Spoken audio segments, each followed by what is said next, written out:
সকাল সকাল বেরিয়েছিলাম কাজের, আজকে খুব মানে চাপ ছিল, যদিও আবার তাড়াতাড়ি কাজটা ছিল কিন্তু অনেক সকালে ছিল, তার জন্য সেই টাইমে আমাকে বেরোতে হয়েছে। তো চলে আসলাম। এখন কটা বাজে? এখন ধর 10:30 11টা বাজে হয়তো। বেশ তাড়াতাড়ি হয়ে গেছে, মানে অনেক সকালেই গেছি, এত তাড়াতাড়ি হয়ে যাবে এটা ভাবতে পারিনি। তা আসার সময় মাকে বললাম, মা বললো একটুখানি বাজার টাজার নিয়ে আসতে। তো বাজার নিয়ে আসবো কি, শুধু আমের গাদা। তারপরে মা বলেছিল আলু আনতে, তারপরে ফোন করেছে যে কি আনবো, তখন বলে দিচ্ছে মাছ আনবি বাজারে, যেহেতু দেখেছে তাড়াতাড়ি। তা নিয়েছি, অনেক রকমের মাছ নিয়েছি, বাড়ি গিয়ে দেখাবো কী কী মাছ নিয়েছি। মা দেখলে আমার উপর রেগে যাবে, বলবে এত টাকার মাছ নিয়ে। রাস্তায় আর পটি করার জায়গা পায় না, আমাদের রাস্তায় এসে পটি করে, কি বলবো বলো। আর এই দেখো আরাম করছে, এই যে ঠান্ডায়।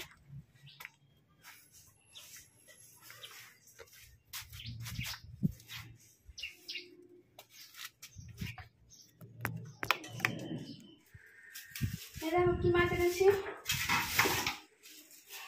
কাঁচা মাছ এনেছি,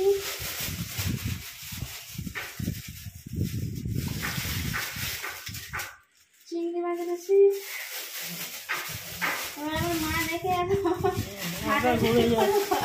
গরমে বলেছে এদিকে মাছ আনতে, আনলেও দোষ না আনলেও দোষ। এই যে পাবদা খাবো নিয়ে এসছি, গোড়া বাজারের পাবদা। ভালো হয়েছে, খারাপ হয়েছে? দেখো এদিকে তোলো, খারাপ হয়েছে? দেখা যাচ্ছে আমাকে? খারাপ হয়েছে মাছগুলো বলো তো? আমার মা এক্ষুনি বকাবকি শুরু করবে, হ্যাঁ এত টাকার মাছ এনেছো, তোমার মাছ আনতে পারবে আর আনবে না, আনলেও দোষ। সে দেখো আমি বলেছি বড় বাজারে বড় বড় চিংড়ি রাখো, শুরুগুলো তুললে বুঝতে হবে ভালো না চিংড়িগুলো। আর পাবদাগুলো কাটার পরও এসে গেছে। আর এই যে কাতলা বলেছে আমাকে আনতে, বিয়ে বাড়ি মনে হচ্ছে। হ্যাঁ খাও না, খাবার জিনিস খাবে, মরে গেলে তো দুদিন হয়েই যাবে। বাবা আমার টাকা পয়সা তো জমা না, আমার তো আর কি হবে বলো, তোমরা না খাইলেও তো আমার বেশি দরকার নেই, যা হোক করে পেট চলার মতো নেই। তারপর বাবা এত কষ্ট করে বাড়ি করে রেখে যাচ্ছে, এই তো এটাই যথেষ্ট আমার জন্য। আবার কি এই দেখছে লোকে কামনা কামড়ি, আবার থেকে বেশি থাকলে দেখতে হবে না, হার্ট অ্যাটাক করে মরে যাবে এমনি আমাকে দেখে অন্য লোক। তার থেকে বাবা খেয়ে দিয়ে যায়, হার্ট অ্যাটাক করে মরবো বুঝতো, আশা থাকবে না বলো, যে খেয়ে তো মরেছি রে বাবা, না খেয়ে তো মরিনি। চলো ধুয়ে নিয়ে বস।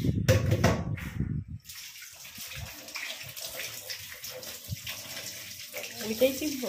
হ্যাঁ মা এখন গেল রান্না করতে, আর আমি মাছ টাছ ধুয়ে এসে জল খেয়ে বসেছিলাম অনেকক্ষণ। এখন কটা বাজে বলো তো? 12টা 5। এখন আমি যাচ্ছি ড্রেস চেঞ্জ করতে, নাইটিটা ছেড়ে নিই, ছেড়ে ঘরের কিছু কাজ বাজ করি। চলে এসেছি লোকের পাতা কুড়াতে, কি আর বলবো বলো, লোকে নিজের বাড়িতে গাছ লাগিয়ে রাখবে, আমার বাড়িতে পাতা ফেলবে। যাই হোক, বলার তো কিছু নেই, গাছ বলে কথা, মানুষ হলে লড়াই করা যায়, গাছকে আর কি বলবো। ভগবান সবই দেখছে, সবই বুঝবে, সবই করবে। যাই হোক, সবই দেখতে থাকো, সময়ের অপেক্ষা। এই সাইডটা একটু পরিষ্কার করে নিলাম, বাইরেটা তো পরে আসলাম দেখতেই পেলে, পাতা ফাতা পড়েছিল, সেগুলো সব পুড়িয়ে আগুন করে দিয়ে আসলাম। কি করবো, পাতা নিয়ে খাবো? লোকের জিনিস আমাদের পরিষ্কার করতে করতে নষ্ট হচ্ছে, কি বলবো। মানুষের যদি আজকে বিবেচনা কিছু না থাকে, কিছু করার নেই, বলতে গেলেই ঝগড়ার সৃষ্টি। এখন চলে এসেছি বাবার ঘরটা মোছামুছি করবো বলে, বাবা জল নিয়েছে রেখে দিয়েছে, দেখো এরকম বাড়িতে করে সার্ফ দিয়ে মা দিয়ে দিয়েছে, বলেছে এখানে রেখে গেছে, আমি একটা মুছে তারপরে উঠবো। হাঁপিয়ে গেছে পুরো ঘেমে নিয়ে, একটু পাখা চালালাম, তার জন্য 10 মিনিট বসে তারপরে, যদিও বা বসতে পারবো না, নিচেই বসতে হবে, কারণ বাইরে সব নিমখ হয়ে বেটে এসছে তো। এই মোছামুছি করবো, মানে নিচটা মুছবো, ওপরের ঘরগুলো কথা মুছবো, ব্যাস মুছে স্নান করে নেবো। আসলে কাজও নেই, মা বলে নিয়েছে হাত ফাট সব দেওয়াই হয়ে গেছে।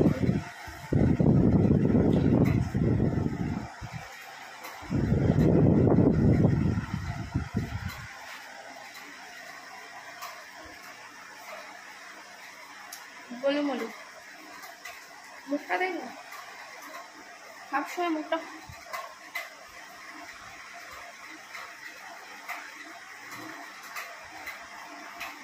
আগে প্যাক প্যাক করে আওয়াজ হতো, এখন আর হয় না। প্যাক প্যাকটা এই যে নষ্ট হয়ে গেছে। নষ্ট হয়ে গেছে মানে ব্যাটারি ভরলে হবে কিনা আমি জানি না, কিন্তু 2-1 বার ব্যাটারি ভরা হচ্ছে, তারপর আর ভরা হয়নি। ব্যাস এখন মনে হয় একটু ড্যামেজ হয়েছে কিছু একটা, শুধু ব্যাটারি ভরলে হবে না মেশিনটা। আর এখন এই মেশিন সারানোর মতন কেউ নেই, এখন আর এইসব কেউ করে না, অনেক বছর আগেকার। মা কি করছে দেখি, ডিমের অমলেট করছে না? ডিমের অমলেট করছি, আলু দিয়ে ঝোল করে নিই। এদিকে ভাত হয়ে গেছে, ডিমের অমলেট করে ঝোল করবে বলে আজকে বলেছি যে অমলেট করে ঝোল করতে আর কি। রোজ তো সিদ্ধ করে সিদ্ধ করে ভেজে করে, আজকে অমলেট খেতে ইচ্ছা হয়েছে। আচ্ছা জল নিয়ে নিয়েছি, এই যে ধুয়ে ধায়ে, এই যে এবার ওপরের ঘরগুলো মুছে নিই, ঠিক আছে? আর ফোনটাও একটু চার্জ দিয়ে, ফোনে একদম চার্জ নেই।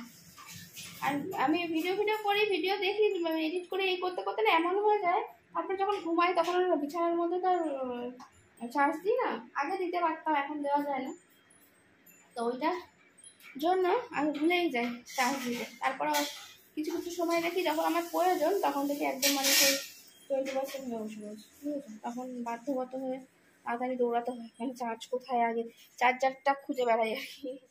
যাই হোক, এখন ওখানে চার্জ দিয়ে দিই। এই দেখো এবারে মাছগুলো মানে তুলে দিয়েছিলাম, কিন্তু বরফটা গলতে দিয়েছিল মা, কারণ এত বরফ ছিল যে এর মধ্যে না আর কিছু রাখার মানে জায়গাই ছিল না, পুরো বরফে ভর্তি হয়ে গেছিলো। তাই জন্য এখন মাছগুলো নামিয়ে এই বরফটা পরিষ্কার করে দিই, ফ্রিজটা চালিয়ে দিতে হবে তাড়াতাড়ি।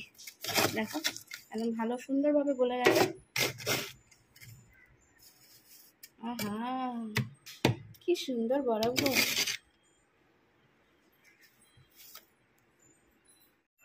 দেখো ডিমের ঝোল, আর এখানে আছে ভাত।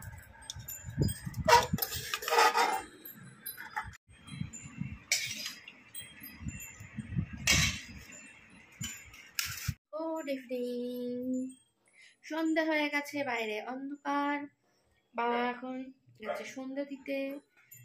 চারিদিকে আলো ঝলমল করছে, সন্ধ্যাবেলা, তাই জন্য সব আলো ঠালো জ্বেলে দিয়েছে। এই ঘুম থেকে উঠলাম বলতে আমি এখন ঘুম থেকে উঠলাম, কিন্তু মা দুপুরে বাসন ছিল সেগুলো এখন মেজে ঘষে উঠলো, মানে বেসিং টেসিং কিছু মাজা বাকি ছিল সেগুলো মাজা ঠাজলো, আর বাবা গেছে সন্ধ্যা, এখন পর্দা ফর্দা দিচ্ছি।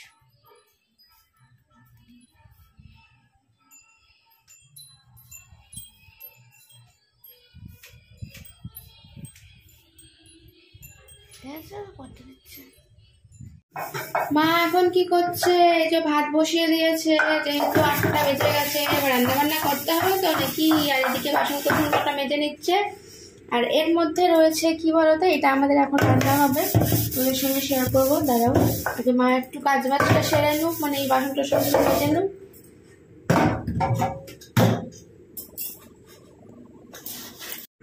এই দেখো এই দানাটা দেখে তোমরা বুঝতে পারছো এটা কি গাছের দানা বলো তো?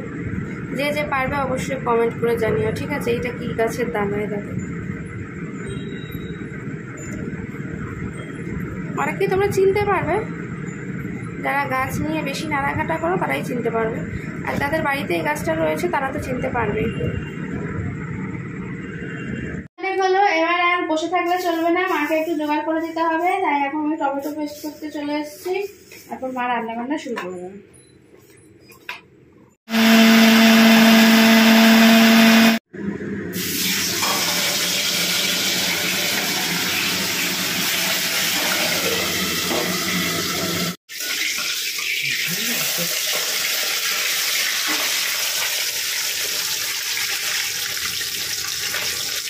করছে রান্না, আর আমি এদিকে একটু সবজি কেটে রাখলাম, দেখো উচ্ছে আলু চচ্চড়ি হবে কালকে সকালের জন্য, এটা আমি কেটে কুটে রেখে দিলাম, তাকে সুবিধা হয় রান্না করতে, তাই না?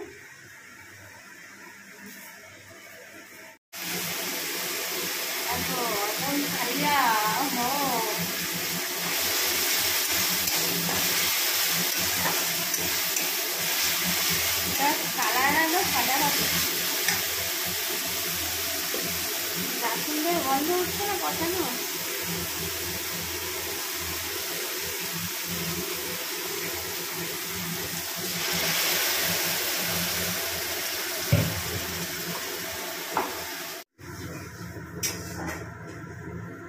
আর এই অফ টাইমে দেখবে এরকম ধনে পাতার গন্ধ কিন্তু দারুণ ওঠে। ধোয়াটা ধুয়ে রেখেছি।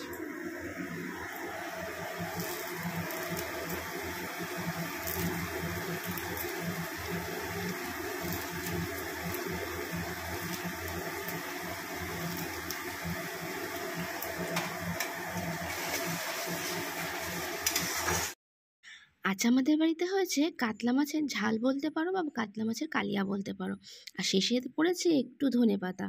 দারুণ না, হেভি দারুণ টেস্টি, আর মাছটাও কিন্তু খুবই অসাধারণ ছিল। আমাদের এখানে কিন্তু আজকে ব্যাপক বৃষ্টি হলো, ঠান্ডা ঠান্ডা হাওয়াও দিচ্ছে, বেশ ভালো লাগছে। ঘরের ভেতরটা ঠান্ডা না হলেও বাইরে যেরকম ঠান্ডা আছে হালকা হালকা, মনে হয় রাত্রিবেলা একটু ঠান্ডা ভাব লাগবে পাখা চালালে, হয়তো বলতে পারছি না। এখন দরজা জানলা বন্ধ করলে কি হবে। আর মাছটা কিন্তু অসাধারণ ছিল আজকে, টেস্টি। মাও বললো যে মাছটা সত্যি আজকে খুব ভালো এনেছিস। মানে রোজ দিনে আনি সেটা নয়, কিন্তু আজকে যেহেতু আমি তোমাদের বলেছিলাম যে এই মানে গোড়াবাজারে যে এই দোকান থেকে আমি নিই না, কোনোদিন আমি নিই তার থেকে, কিন্তু খেয়ে দেখলাম না মাছ। এবার আরেকটা দোকানের আছে আরও 2 রকমের যে মাছ, সেটা আজকে সবাই কাতলা মাছটা হলো, এটা অন্য দোকানের। আর ওই পাবদা মাছ চিংড়ি মাছটা অন্য দোকানের। ওটা খাওয়ার পর সেটাও তোমাদের বলবো কেমন, ভালো কি খারাপ। ঠিক আছে, খারাপ হলেও বলো, ভালো হলেও বলো। দেখো, কারণ নামে বদনামও করবো না, কারণ নামে সুনাম বলে না। যেটা ভালো, যদি কোনো দোকানের মাছ ভালো হয় নিশ্চয়ই অবশ্যই বলবো যে না মাছ ভালো হয়েছে, তাই না? আর যদি কোনো খারাপ মাছ দেবে তখন সেটাও বলবো যে খারাপ দিয়ে, তখন খারাপটাকে কী বলবো, ভালো দিয়েছে। যাই হোক, এখন যাবো গা ধুতে। নেতা ফাতা দিয়ে উঠলাম, আর মা এখন বাসন মাজছে। বাবাকে আগে গা ধুতে পাঠাই, বাবার হয়ে এলে তারপরে আমি যাবো, নাহলে বাবা গা ধুতে যাবে না। আর ওষুধ খাবে, এখনো দেরি আছে শুতে শুতে। আগে ওই দিকটা দেখো অন্ধকার, পুরো রাস্তার আলো জ্বলছে না কেন, কে জানে মাঝে মাঝে এই গন্ডগোল হয়। আগেকার দিনে একটা সাইরেন বাজতো না, জানো নাকি জানি না, কলকারখানা টাইপের এরকম কোনো যেখানে চুং লাগানো থাকতো, যে ধোঁয়া উঠে চুং কোনো কোনো কোম্পানিতে লাগানো থাকে, থাকে না, মানে দেখবে এক একটা কোম্পানি। আমাদের এখানে ওরকম ইন্ডাস্ট্রি কোম্পানি সেরকম নেই, ওগুলো তোমার এর দিকে আছে, ওই কী বলে এই দিকটা, ওই হাওড়ার ওই দিকটা ঠিক আছে, ওইদিকে ওরকম কোম্পানি, অনেক কোম্পানি আছে ওরকম চোং দেওয়া কোম্পানি, কারণ আমার মামা কাজ করে আমি জানি। তা এই এখানে ওই রকম না সাইরেন বাজছে, কোথা থেকে সাইরেন বাজছে আজকেই হঠাৎ শুনতে পাচ্ছি আমি, হঠাৎ করে এই কিছুক্ষণ আগে থেকে একটা সাইরেন বাজছে, কি জানি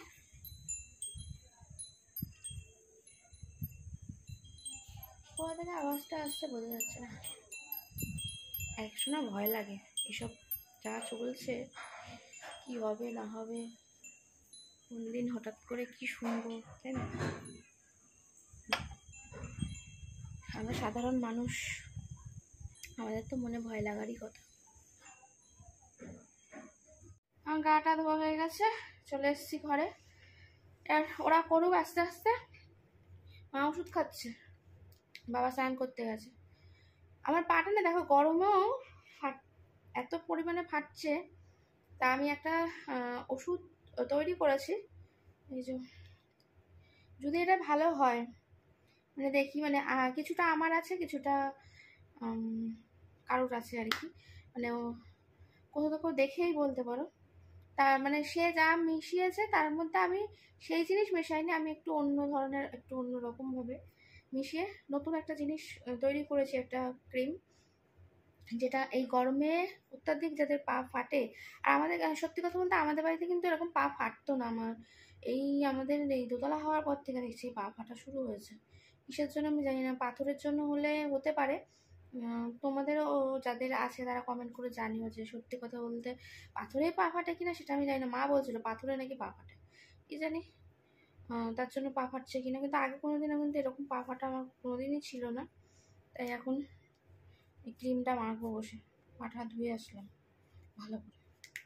দেখি যদি এটাতে কমে তাহলে তোমাদের সঙ্গে শেয়ার করবো, ঠিক আছে? চলো আজকের মতন ভিডিওটা এখানে এন্ড করে দিলাম। সবাইকে tata, bye bye, good night. সবাই ভালো থাকো, সুস্থ থাকো, সাবধানে থাকো, অবশ্যই জীবন সংগ্রামীর পাশে থেকো। Tata, good night. তোমাদের কারোর এরকম সমস্যা আছে কিনা জানি না, মানে তোমরা কমেন্ট করে জানিও তো। যে এই দেখো গরমকালেও দেখেছো কেমনভাবে পা ফেটেছে। শীতকালে ফাটে একরকম, কিন্তু গরমকালেও দেখো। আবার এই যে পায়ের এখানটা দেখো তেলাই মনে হচ্ছে না, কিন্তু তার মধ্যেও এই দেখো এইখানটাও ফেটেছে, এই যে এইখানটা ফেটেছে। এই জন্য এই ক্রিমটা দেখি মেখে।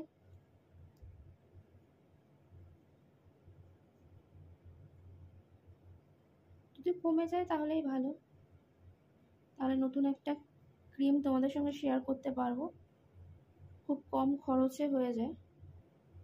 দেখা যাক, ইউনিক একটা আইডিয়া বার করেছি বুঝেছো। আর পা ফাটা এরকম দেখতে একদমই ভালো লাগে না।